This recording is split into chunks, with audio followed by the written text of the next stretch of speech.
লক্ষ্মীপুর যাওয়ার পথে বৃষ্টি ধরলো।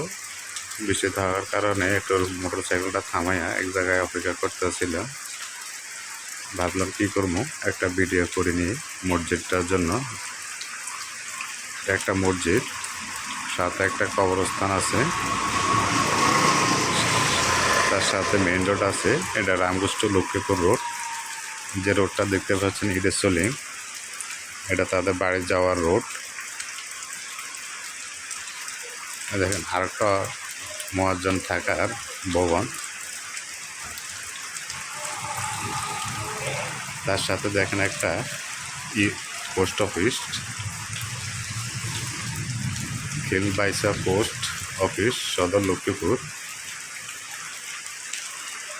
এক সময় পোস্ট অফিসটা খুব জনপ্রিয়তা ছিল, দিন দিন এখন এই পোস্ট অফিসটা মনে হয় যে হারাইয়া যাচ্ছে। সকলে ভালো থাকবেন, আল্লাহ হাফিজ।